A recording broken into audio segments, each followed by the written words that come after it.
everyone. Welcome to the Free Kick Podcast. My name is Todd. And the Philadelphia Union and Orlando City played to potentially the most boring Union game in 7 weeks with a 0-0 draw. A couple days after the game, I do apologize for that, but we are live talking Philadelphia Union, Orlando City, and you may be listening live on YouTube, as you guys know, live every single episode, or you're listening back on the podcast feed saying, what can you talk about possibly in a 0-0 game? That's a good question, right? And part of me is happy that I decided to delay doing the podcast from Sunday and leaving it for Monday night, because as we had saw with Jose Nunez posting and translating, thank you, Jose, for Ian Glavinovich's post that he posted on social media. You guys can see the episode title, Ian Glavinovich tears his meniscus against Orlando City. You know, if we would have recorded this on Sunday, potentially would have missed that. So happy that I kind of delayed the podcast so we can talk about that and what that means for the Union's future at center back. How long Jan could potentially be out for, won't speculate on that, but a position that I think was probably already thin becomes even thinner now, with Jan said to miss a significant amount of time. And don't forget, he is on loan with the Union. And if he's done for the season, I mean, you feel terrible for him, where he hasn't even made 5 appearances yet for the club, and he's started to get into his own. So, yeah, we'll talk about that. We'll talk about the Union starting 11 with Bruno Damiani starting for Mikel Uhre, Frankie Westfield, and Nathan Harriel again started as the fullbacks in this match. We'll talk about Bradley Carnell's substitutions, which I do not think were the greatest in this game. We'll talk about Orlando City's tactics. Bradley Carnell was not happy after the game with the way that Orlando City approached it. And then we'll go ahead and wrap the show up with Blunder of the Week, and we'll turn our attention to what happened last week in the Premier League. But yeah, really exciting show, and this is an episode that I hope to have within 45 minutes or less. So we'll see how long I talk. But regardless, let's go ahead and just get right into that Orlando City versus Philadelphia Union game. Ended 0-0, like I had said in the intro. You guys watch this game, you guys know what happened, and like I just talked about, what possibly is there to talk about in a 0-0 game? And I think, you know, there is quite a few to talk about in terms of everything that I just laid out to you guys. Jesse popping in here, I appreciate it, Jesse. As you guys can tell, 3 minutes into the episode, no Jose Nunez tonight, doing another solo episode. So everybody in the comment section, going to need you guys to help carry the show. Jesse also says, don't forget about the referee. Yeah, we'll talk about the referee performance, I think, here in a little bit when we talk about Orlando City's tactics to this game. Hoagie says, how long is the meniscus recovery? And yeah, who knows? Depends how bad the tear is, but those things can last anywhere between 6 to 9 months, potentially longer. And so, not a doctor, and the Union haven't officially confirmed the injury. And so we'll see on Thursday once Bradley Carnell has his press conference before the New York City game. We'll see if we get an update then. Philly River says, I'm good till midnight. Look, so I guess you were hoping that we go ahead and do an hour plus show there, right? Philly Rivers. I don't know if I have it in me, but maybe just for you, because I love when you and Hoagie always fill the comment section with your comments and always tuning in. Hoagie says the most exciting part of the game was Ryan Howard in the house.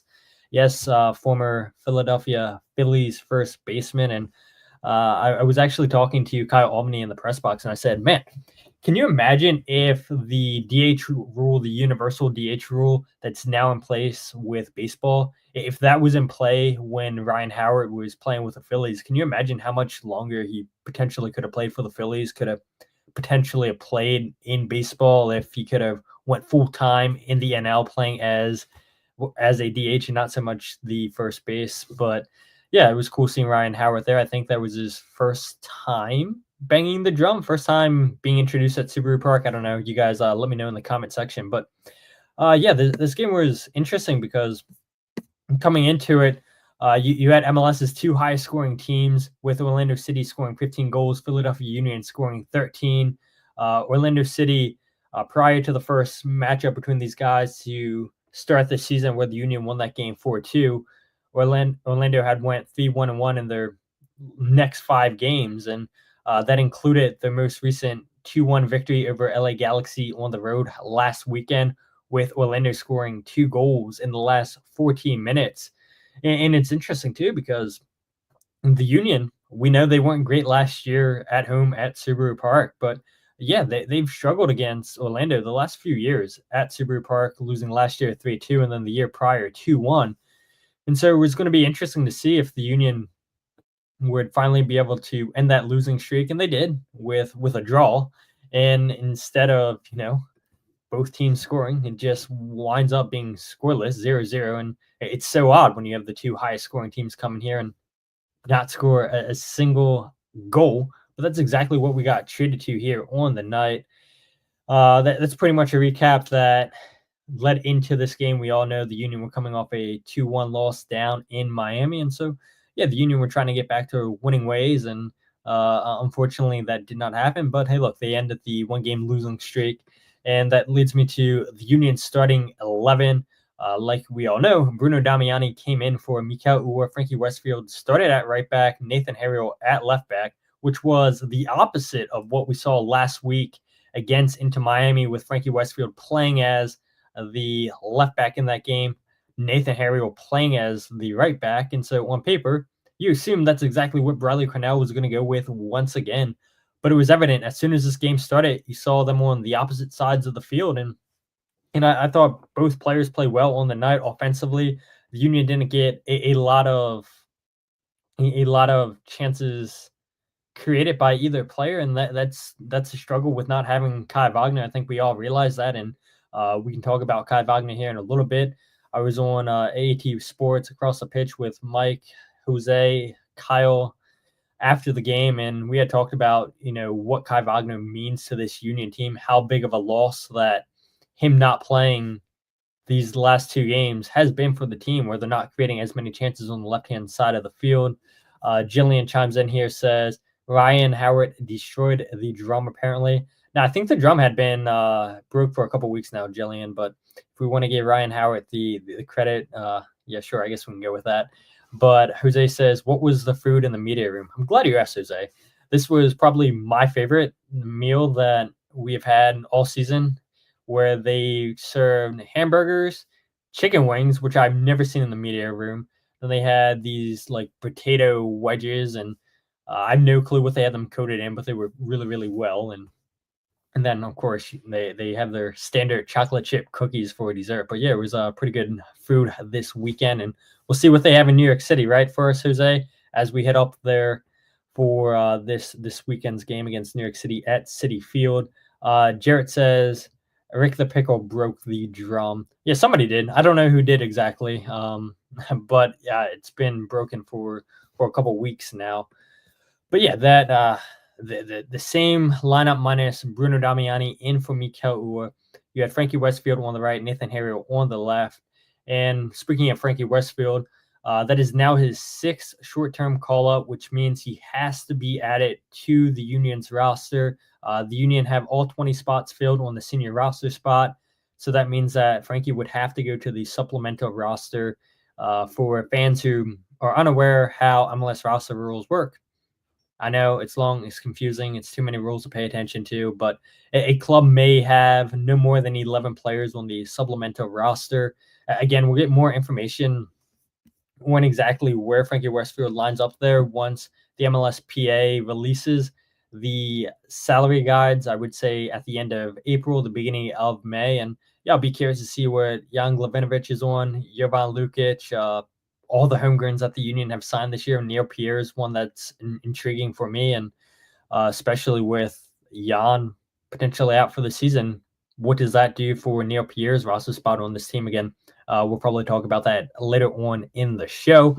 But I want to go ahead and start with the first clip of Bradley Carnell talking after the game about why he decided to flip Frankie Westfield and Nathan Harriel on the opposite sides of what they played against Inter Miami last weekend.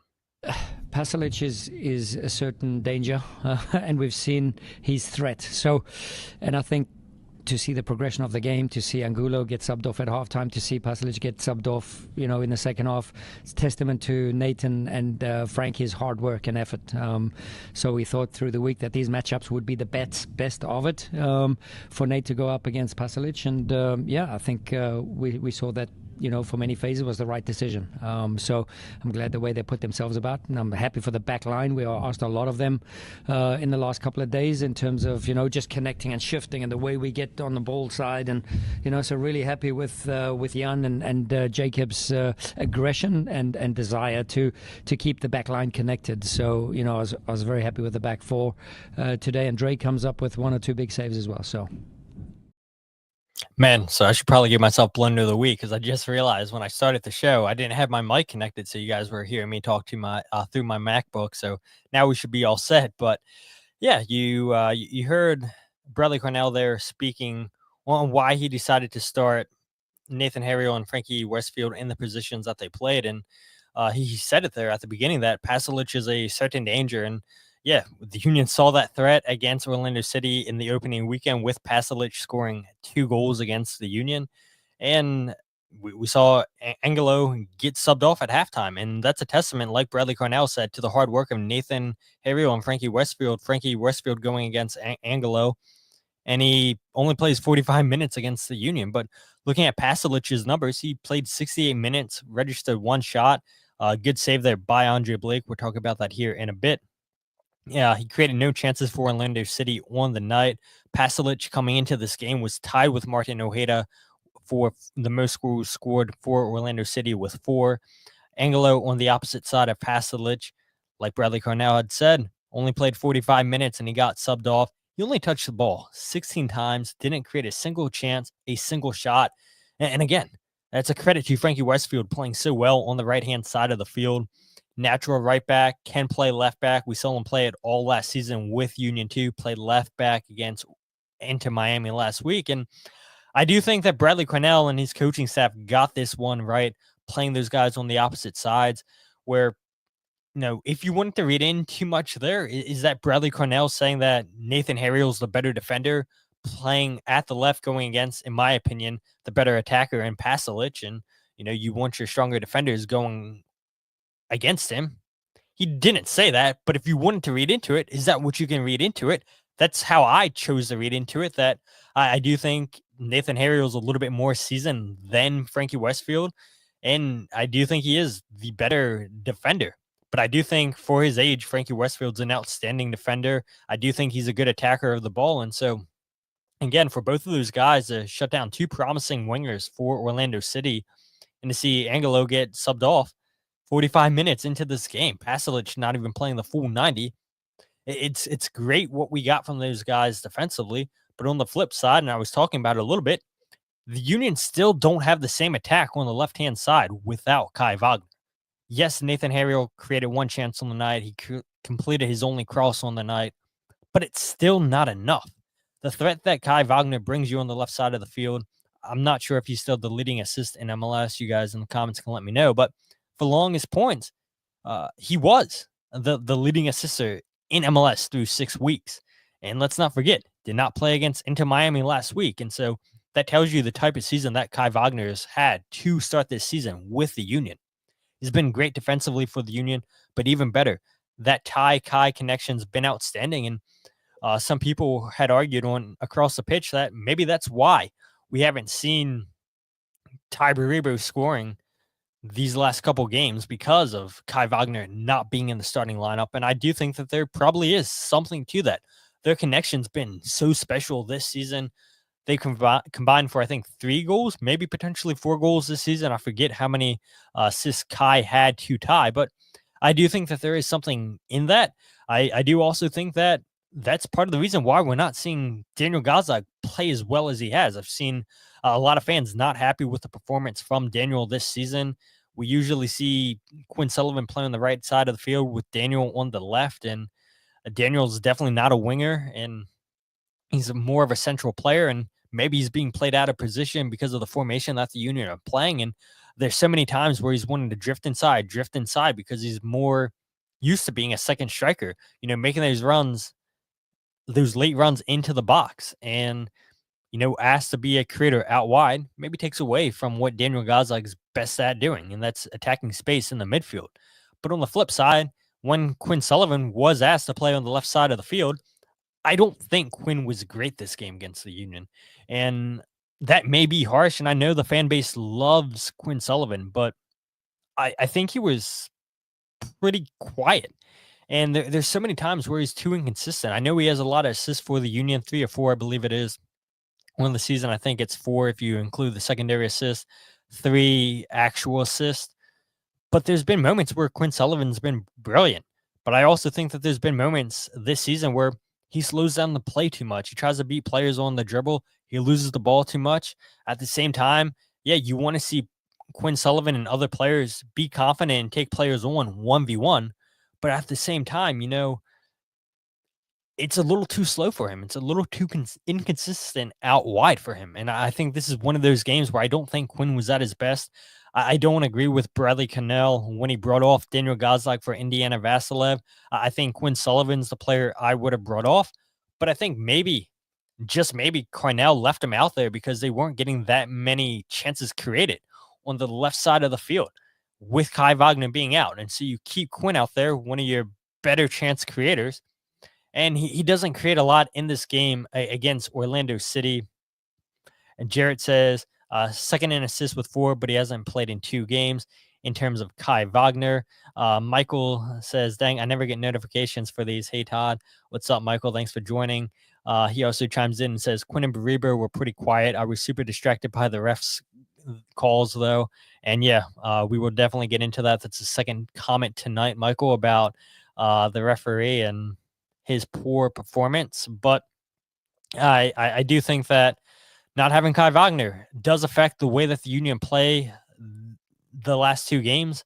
You see them go more attacking on the right-hand side of the field. Last weekend against against Inter Miami, we talked about this. The Union's best chances came down that side of the field.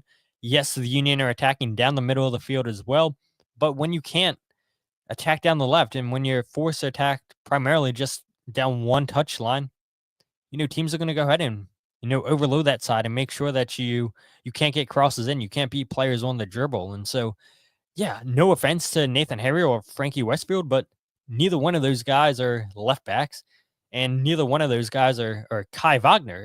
And not having Kai Wagner has been pretty difficult to watch. And I don't think anybody here watching live, I don't think anybody listening to the podcast feed would argue with me when I say Kai Wagner has probably been the MVP for the Union this season. Or Ty Bariba, I think, is probably fair with his 6 goals. But Ty and Kai, they've been 1A, 1B. Whoever you want to say has been better, you can go ahead and say that. But yeah, it's been very noticeable with Kai not being out on the field. Michael chimes in and says, Kai's the main playmaker. No way about it. 3 games, 2 goals has been rough for the Union. Yeah, and they started the season so hot scoring goals, and now the goals have dried up. And again, part of that's probably because of Kai Wagner not being out there. But flipping from defense to offense, you had Bruno Damiani starting for Mikael Uhre in this game. Damiani had 2 chances in this game, with the 47th minute being probably the biggest. You had Daniel Gazdag out on the right-hand side of the field. Him and Quinn Sullivan. Again, Quinn started on the left, Daniel started on the right. It's a cross out wide from Daniel Gazdag into Damiani, and he go ahead and he's inside the 6-yard box, gets a foot on it, but then Galese is able to save it with his knee, and that's a huge chance wasted right there. And I think the Union are in the top 5 for most chances missed this season, big chances created, and it's been good to see the Union creating chances. But and as Michael had just said, 3 games, only 2 goals. Yeah, that's been rough. You get 1 goal against St. Louis City 3 weeks ago, 1 goal against Inter Miami, now no goal against Orlando City this week. And yes, we know why the Union struggled against St. Louis City. Ben Lute played out of his mind. Union created a lot of chances. Union left it late against Inter Miami last week, and this game against Orlando City, the Union really didn't create a ton of chances. And again, we'll get into the tactics a little bit later. Like I had said in the intro, Bradley Carnell not happy with the way that Orlando City approached this game. You guys in the comments aren't happy with the way that Orlando City approached this game. You guys aren't happy with the referee performance. I totally get it, you guys. We'll definitely get to it. But Damiani, 2 big chances, had a chance with a header. Fans in the stadium thought that Alex Freeman, the defender for Orlando City, had potentially fouled Damiani. He had told us after the game that he himself did not believe it was a penalty. Yes, he felt the contact, but he didn't believe it was enough in there to warrant a penalty decision for the Union. And you got to appreciate that, the honesty. And I think if the Union players thought it was a penalty, you would see them arguing more with the referee. But VAR didn't tell the referee to go ahead and get a look. And I do agree. I don't think that was a penalty. You had a potential penalty with Mikael Uhre getting fouled by Schlegel, I believe it was, but no foul given. Again, I think that was the correct call. I don't think either one of those were penalties, and especially the Uhre one, where it was so late. I think it would have been the 90th plus minute if they would have potentially given that penalty. No way a referee is giving a penalty that late in the game. But going back to Damiani, he was great in the air, I thought, winning 5 out of 7 aerials, good hold-up plays. You saw him drop into the midfield, connecting with his teammates, making those late runs into the box. And the Union had a chance in the 3rd minute to score a goal after a nice give and go between Nathan Harriel and Damiani. Damiani gives the return pass back to Nathan Harriel. Harriel tries to get too fancy with it and try to get the ball on his right foot and then curl it past Galese at his far post. But the shot winds up getting blocked. But yeah, 2 really big chances for Damiani in this game. And I have no complaints with the way that he played. Yeah, he doesn't play the full 90 minutes. And as Bradley Carnell's been saying the last couple of weeks, they ask so much of the forwards every single game to give everything. The press starts with the forwards. And because of that, that's why we see the forwards not play 90 minutes. It's why we see them always get substituted out because of how much they give in these games. Yes, Damiani gave a lot in this game. To your point, Michael, it was a pretty quiet game from Ty Baribo. And I thought that maybe he should have been substituted out a little bit earlier too, just because he wasn't getting a lot of service. Again, part of that's probably because Kai Wagner is missing from this game. You saw Ty Baribo shoot from what felt like 30 yards out of frustration a little bit that the chances really weren't coming for him. And so he tried some late heroics and the shot goes well over the bar. But, that's down to the way that Orlando City had approached this game. But before we talk about that, I think we got to talk about Bradley Carnell's sub choices. The 68th minute, you had Indiana Vasilev coming in for Daniel Gazdag. You had Uhre in for Damiani. The 81st minute, Alejandro Bedoya in for Quinn Sullivan. Kevin Sullivan in for Ty Baribo. And once Baribo came off, the Union switched to a 4-2-3-1. And again, going back to the post-game show on Across the Pitch, Jose and Mike, I talked about Kevin Sullivan coming into this game. Fans were confused by it. I was confused by this. I don't know why you had Kevin Sullivan coming in this game. I don't think Kevin was the right choice, and I know played 9 minutes plus the 4 minutes of stoppage time, but I don't think Kevin was all that impactful. And again, when you're subbing a player in that late, they're not going to do too much. But Bradley Carnell was just looking for some kind of spark off the bench, but I don't think Kevin was it. I don't think he gave you enough going for it. I don't think he really knew exactly where he should be on the pitch in that limited appearance. Bedoya, I do agree with coming into this game because of what he can offer you offensively. Yes, he's not the same player that he once was, but he still does a good job getting in behind good give and goes on the right-hand side of the field. But what I personally would have done is bring on Olivier Bizo because of the chemistry him and Alejandro Bedoya have. Both players love to push forward. And I think that would have created an interesting overload on the right-hand side of the field. And yes, you probably leave yourself exposed on the counterattack with Bedoya and Bizo not being the greatest defenders. But I think it's the risk you got to take. And yeah, you may say just with the way that this game went with Andre Blake making 3 huge saves two huge saves, really. The third save was on a header that was just comfortably saved by Blake in the 78th minute. But the point being, you could have got 3 points. And yes, I know the Union struggled throughout this game. 21 shots, you would say, wow, that's not struggling, but only 4 of those shots were on target. Most of the Union shots were outside the box, and that's because of the way that Orlando City lined up. Again, we'll talk about that in a bit. Really structured here on the podcast. I want to get too ahead of myself. But yeah, I mean, if you're looking for offensive players, I'm not really sure Kevin Sullivan's that at the moment. Yeah, he's doing it for Union too. But again, playing in MLS Next Pro compared to MLS, it's a night and day difference. You're playing against grown men in MLS compared to MLS Next Pro. You're playing against a lot of younger players. You're playing against a lot of guys that are inexperienced at the highest of highest levels. And when you're playing in MLS Next Pro, I don't think that says a lot for how talented of a player you are if you're an older player. But we don't have to get into a rant for MLS Next Pro. Michael chimes in, says Kevin was a shocker, although he could probably produce more than Donovan. We'll bring that up. We will bring that up, Michael. Hoagie says he finished his homework, so they said he could play. Good joke there. LA says, hey, guys. Hey, LA, thanks for joining.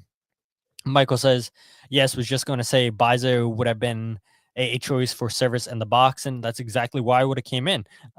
Jarrett says most shots were in Rosie. Yeah, I mean, everything was just going so over the crossbar. But going back to this point right here, Michael, Kevin was a shocker, although he could probably produce more than Donovan. And I do agree that he would and can produce more than Donovan. But if Bradley Carnell's decision was always to bring Ty Baribo off in the 81st minute and then switch the formation to a 4-2-3-1, then you probably shouldn't have played as Mikael Uhre as your lone striker. He's not a lone striker. And I had asked him after the game, are you comfortable playing in that position? And this is what Mikael Uhre had to say on that. Oh yeah, I've done that before. I feel like I can do both. Obviously, my strengths are going in behind, but I think also, especially this season, I've put on my hold-up plays, and also feel like I held up the ball pretty well and won some good duels tonight. So yeah, it's something I can get accustomed to. But again, we love to play with 2 strikers, and I played with Ty. We had a good game with Bruno against St. Louis. So yeah. Yeah, and you heard Mikael say there, his strength is getting in behind. He thought that he had a good hold-up game against Orlando City, but that's not his strong suit.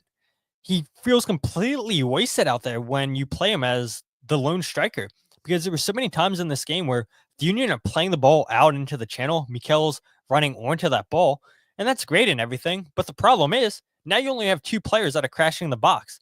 You saw Indiana Vasilev and Alejandro Bedoya, occasionally Kevin Sullivan crashing the box, but not enough service in the box for when Mikael Uhre is chasing down that ball out wide in the channel. And so why wouldn't you go with Chris Donovan? I know this fan base isn't the biggest fans of Chris Donovan. Chris Donovan, 2 big chances last week against Inter Miami, but he's better suited to be the lone striker with his hold-up play. Not so much Mikael Uhre. Yes, he says he can play it. He thought he had a decent game doing that, but he's more accustomed to playing in a 2-striker set, whether that be with a Ty Baribo or Bruno Damiani. He knows he plays better with that. And so that's why I'm a little bit confused. Why? If your decision was to always go to a 4-2-3-1, why would you choose Mikael Uhre to be that player? And I thought, too, there was a moment, they didn't show it on the broadcast, and so you guys that weren't at the stadium might be shocked by this, but Mikael Uhre in the second half, he kept the ball in play on the left touchline after lifting his leg, and he started grabbing his hamstring a little bit. And I was concerned that he potentially had pulled his hamstring. And God, I mean, that would have been bad. You guys think that, okay, Mikael Uhre is not the greatest, but now if you're really relying on Chris Donovan to be your first striker off the bench, you guys would have been losing it. And so Mikel said he was fine after the game. He did say that he was dealing with a little bit of an injury the last couple of weeks with a foot injury, I believe it was. But glad to see that Mikel Uhre's hamstring was fine. He believes he was fine. And so we'll see if he's able to go against New York City this upcoming weekend. Mikel did play the rest of the game, so I guess really there is no concern there. And even Bradley Carnell had asked him, "Are you good to go?" Mikel gave him the thumbs up, said, "Yep, he can still stay in there." But yeah, I just don't understand the substitutions from Bradley Carnell in this game. I do agree with bringing in Indiana Vassilev, but I don't think that Daniel Gazag's the player I would have brought him off for. I think Quinn Sullivan's the player who I would have brought off for Indiana Vassilev. When Bradley Carnell made his substitutions in the 68th minute and the 81st, I think those moments were fine. And it's just the players I don't agree with. And yeah, you want to bring in Mikel Uhre, that's great and everything, but don't change the formation. Don't make it even more difficult for him. And yes, you're a professional player and everything, and you should be able to adapt to any system. But look, let's face it, right? These guys have their strengths, and Mikel's strength isn't to hold up the play and let players run in behind him. He is the player that's going to be running in behind, and didn't really get many opportunities in this game to do so because of the formation change. But going back to another clip, Bradley Carnell didn't really talk specifically about why he made his substitutions. This was a question asked about why did you take Daniel Gazag off in this game when he doesn't typically come off? And Bradley Carnell then got to talking about, okay, he likes his options on the bench. So this is what Bradley Carnell had to say. Yeah, Danny's been a great servant to this team, and he can last the whole game. And, you know, every time I'm on the sideline and I look down to the guys warming up, I'm like, we could do it with him, we could do it with him, and we could do it with him. So, you know, at some point, you know, Danny's going to get tired. He's not going to press maybe, or Quinny's not going to press maybe as he would have done in the first 5-6 minutes. So, you know, is that the half a yard we need? Is that the urgency and the energy? Is that the momentum and the next wave? And we believe in everybody. And, you know, I think tonight was a good indication of that. Yeah, and so, I mean, that's Bradley Carnell talking about why he took off Daniel Gazag, but at the same time, he talks about, you know, I can do it with him, I can do it with him, I can do it with him. Telling you that he likes his bench options. He likes the players coming off the bench. And I have no problem with him saying that, but it's just the players, again, just the players that he brought on and changing formations, I thought wasn't great. But, you know, there's a reason why I'm not a coach, why you guys aren't a coach, and Bradley Carnell is paid to coach this team. But yeah, I think that's the first time this season where I question Bradley Carnell's tactics and his substitutes in this game. And I guess the good thing is that it didn't cost the Union. The Union come away with a point, but at the same time, right? The Union feel like they're a little bit fortunate to come away with a point because of Andre Blake making 2 key saves on Pasalic and on Luis Muriel, which we'll talk about here under Orlando City's tactics. And again, you guys had talked about the referees a lot so far this episode. And now this is where we'll go ahead and talk about the refs. And I'm sure you guys will have more comments about the referees, how the way that Orlando City approached this game. But there was 27 fouls called on the night, 9 of which resulted in yellow cards, along with 10 corner kicks given, 48 throw-ins. There was plenty of stoppages in the game. And if you're totaling all those up, the ball was out of play or stopped 85 times. That is insane. 85 times we had a stoppage in this game because of a corner kick, because of a ball going out of play, because of a foul. And when you're the Philadelphia Union and you want to play this high-octane press soccer, and you constantly have Orlando City fouling, you constantly have Galese taking his time, that's going to get the Union out of their rhythm. And credit to Orlando City. I respect it because I looked at the numbers. I got you guys covered.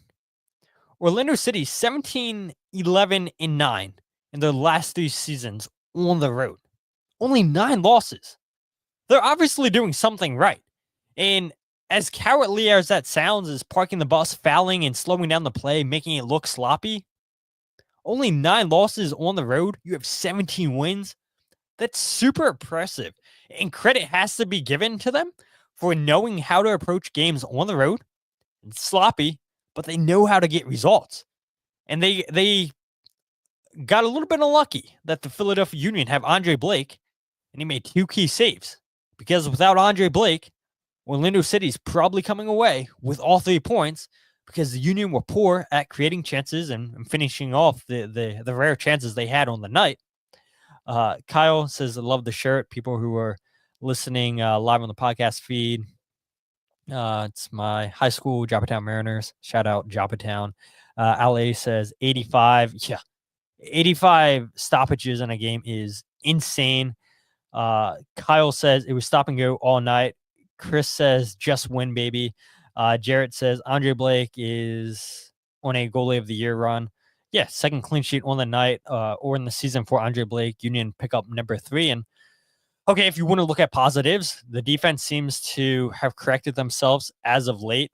And I know maybe that's a little bit harsh to say when they gave up 2 goals against Inter Miami, but Inter Miami had multiple chances last weekend to go up by multiple goals, and the Union did well defensively to cut out a lot of those chances.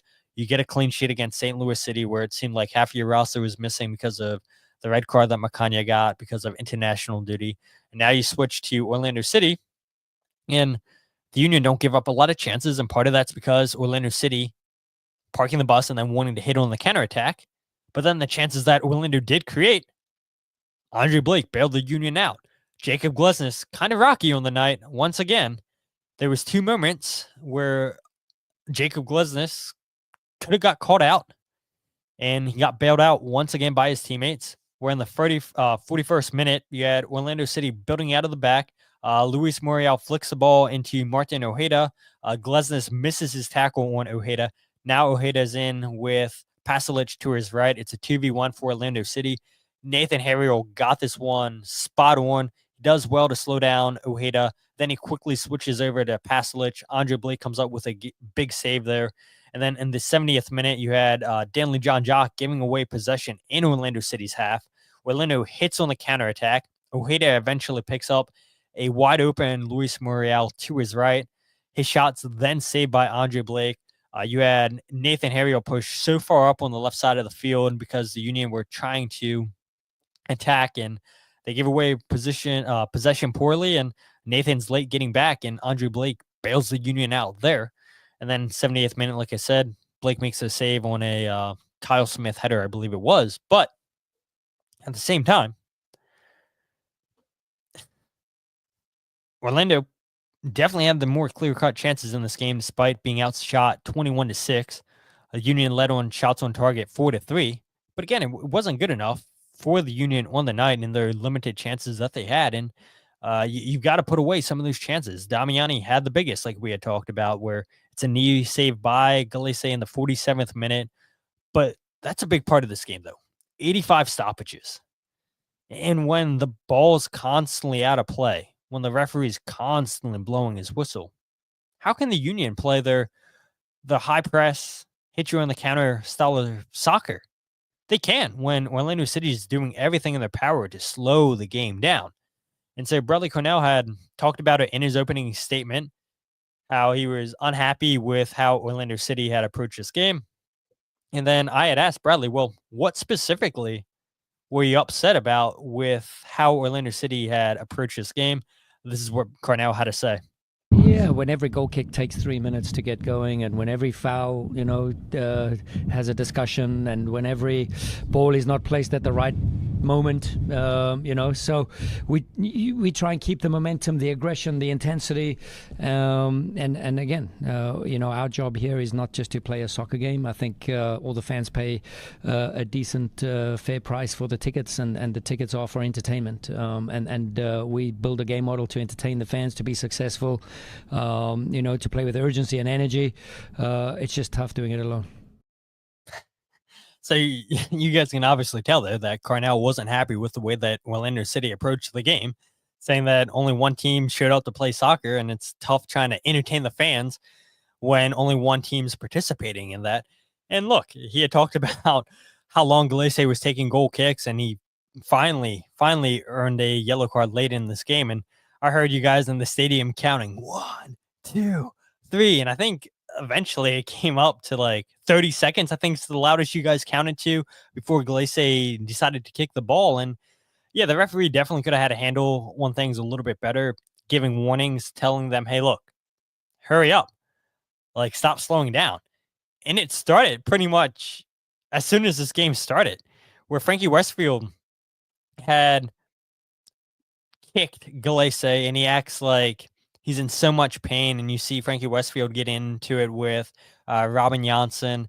And just the tactics were so cowardly. But at the same time, I kind of respect it because I had said 17, 11, and 9 in the last 3 seasons on the road for Orlando City. And as boring as that style of soccer is, they're getting results. They're knowing how to frustrate opponents when they go away on the road, and so it obviously works. Sexy Hoagie says goalie was time wasting from the start, and the ref lost control of the game 10 minutes in. Michael says I love that. Ale says I said to the guy next to me at the press box when Glace got the yellow, it was 80 minutes overdue. And again, the referee does indeed set the tempo with how delayed he was giving Glace the card. I think Bruno Damiani had said after the game, it seems that everything in this league's called a foul, which, look, you guys have been watching MLS for a while, and I think you guys would agree with that. Where at times it feels like as soon as a player's touched and they wind up on the ground, it's a foul given.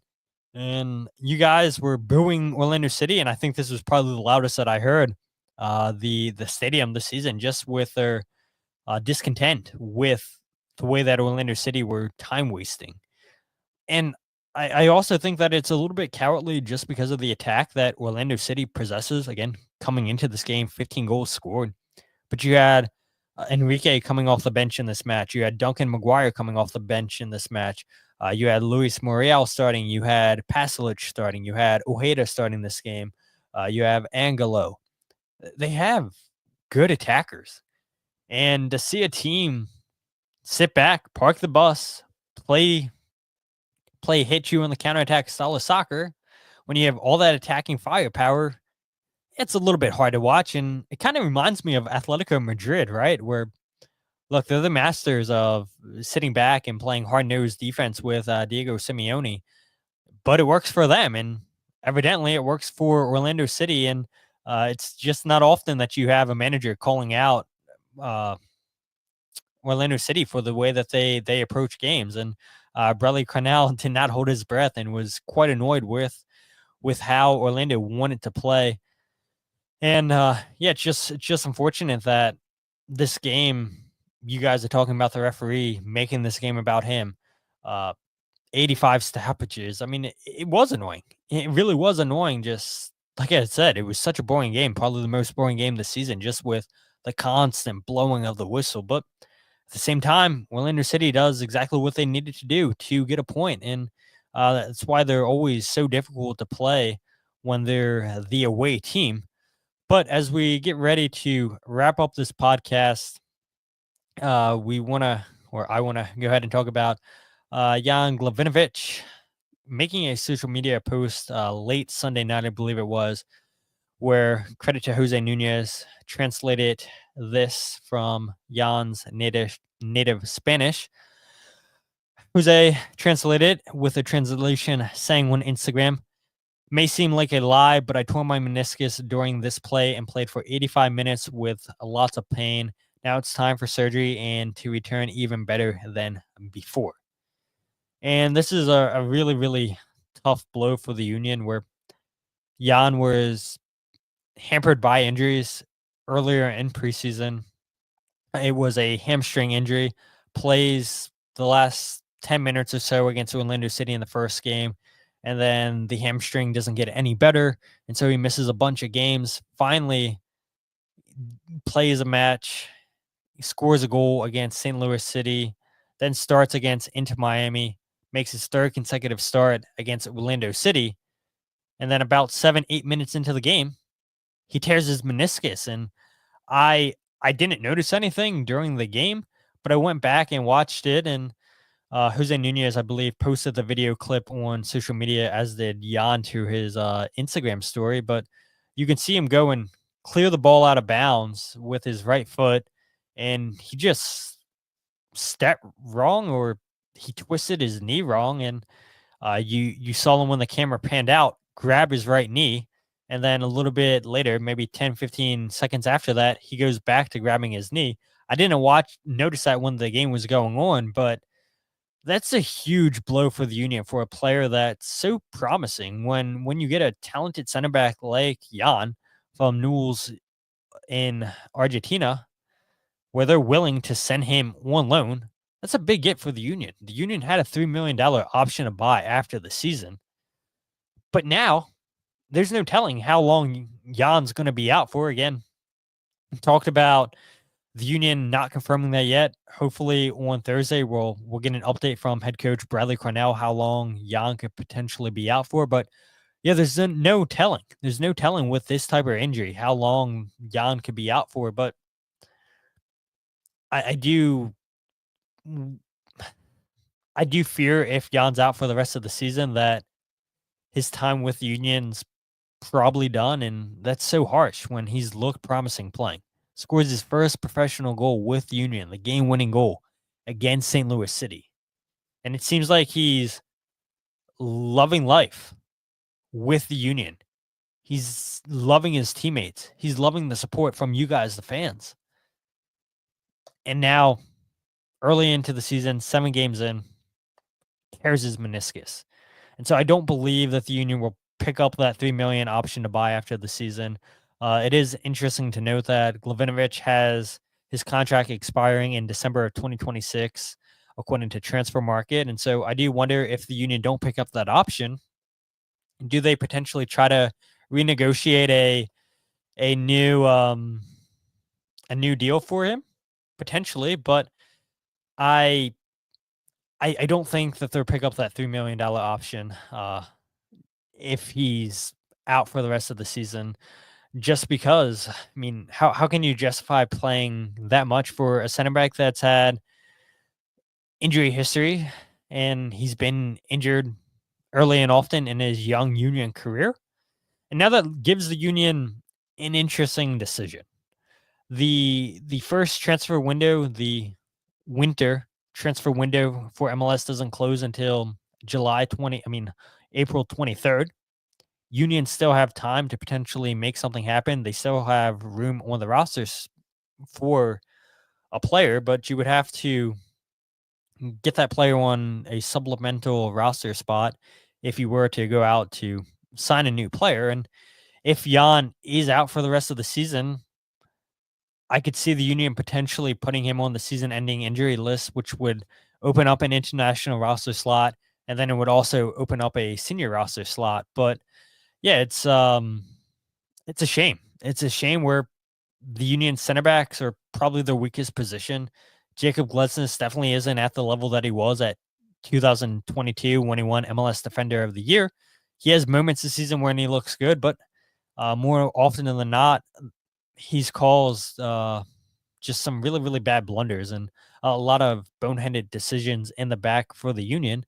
Macania, I'm sure, is going to slot right back into that starting 11. What do you do with Neil Pierre, who has 5 more short-term call-ups? And once that happens, then you got to figure out what you do with him. You put him on the supplemental roster, I would imagine. But yeah, it's going to be interesting to see what Bradley Carnell has to say Thursday at his press conference. Did the Union try to go out before the end of this transfer window and sign another center back? Did the Union just say, hey, look, we're going to roll with Nathan Harriel as our third choice center back, which then we were talking about, do you potentially sell Olivier Bizot?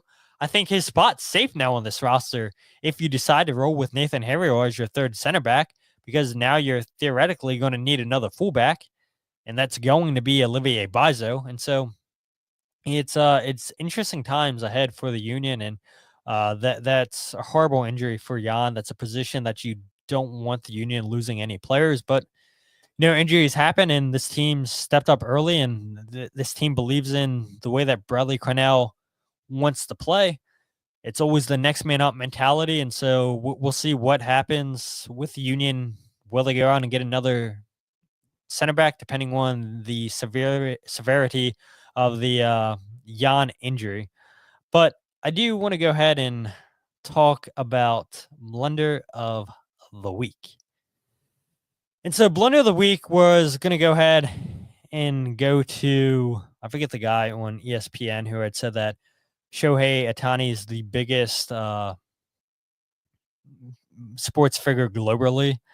And I'm sitting there shaking my head like, absolutely not. Why would you make such a wild statement saying that Ohtani is the biggest superstar globally, sports figure globally? Hello, LeBron James. Hello, Lionel Messi. Ohtani's not even the biggest player, athlete in America. He's probably top 3, but he's definitely not 1 or 2. It goes Messi and then LeBron, in my opinion. And so I'm like, okay, that's going to be Blunder of the Week. But people watching this live on on YouTube, you guys can see it. It's going to go to Everton's James Tarkowski for his challenge on Alexis Mac Allister in last Wednesday's Liverpool versus Everton match. If you guys didn't see this challenge, I'll go ahead and leave a link to it in the show description. It happens in the 11th minute. You have Tarkowski winning the ball, but then he's late with his challenge on Mac Allister and completely takes out Mac Allister's left leg. Such a dangerous play there. Liverpool go to break, and Tarkowski just comes flying in. And I would definitely show you guys the video on YouTube, but I know if I do that, then NBC Sports is going to take down the podcast. Definitely don't want to do that. So that's why I'll leave a link in the show description for you guys. But it was a terrible challenge there by Tarkowski. And so that is why he gets Blunder of the Week. Yeah, not good.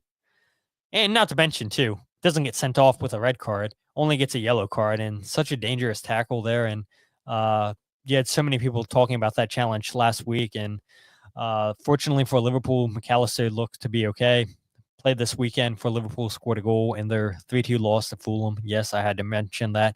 No, Liverpool will not be bottling the league as much as, I would enjoy seeing that as a Manchester United fan. But, cannot talk about, bottling without mentioning how terrible Manchester United have been the last few seasons, probably longer, the last 10 years, honestly. But thank you guys all for watching live on YouTube, everybody who chimed in live with your comments that have helped keep this podcast rolling. You guys are the best. If you guys aren't following the podcast on Twitter, Instagram, or Facebook, follow at Free Kick Pod, wherever you get your podcasts of The Free Kick. Check out the YouTube channel, youtube.com/freekickpod, live every single podcast on YouTube. And I do have a question for you guys. So I haven't released the goals breakdown video yet. Since there was no goals scored, do you guys want to see a goals breakdown video with no goals? I have a couple chances created I could show you guys. I can show the 3 saves, but I do want to get you guys' opinion. Do you guys want to see that video? You guys love when I do those videos, and feels weird to put a video out where no goals were scored. But if you guys want to see some of the poor chances missed by the Union in this game, or lack of chances, Andre Blake showing up big, then I'll go ahead and release that video on YouTube and on Substack. But let me know if you guys want to go ahead and see that. And speaking of Substack, you guys can check out my writing, goals breakdown, and podcasts all in one place by going to thefreekick.substack.com. Really looking forward to this upcoming weekend's game against New York City. This is going to be my first time ever going to New York City. I've never been to the state of New York, so going up there with Jose Nunez. We're taking the train up there. Kyle and Jillian Almany, I think, are driving up there. So you guys will have plenty of people up there that are covering the Union. There will be plenty of content for the Union this weekend as the Union look to hopefully make it 4 straight wins at New York City, games at Citi Field. And we all know how poor it is playing at baseball stadiums, but the Union have had luck as of late. So really looking forward to going up there, getting you guys as much content as possible. And just looking forward to having a great trip and checking off another state, another stadium. Wish the same could have been said last week about Fort Lauderdale and Inter Miami. But look, not all teams are like Inter Miami, and that's why I love this league. So with that said, my name is Todd, and this is the Free Kick Podcast.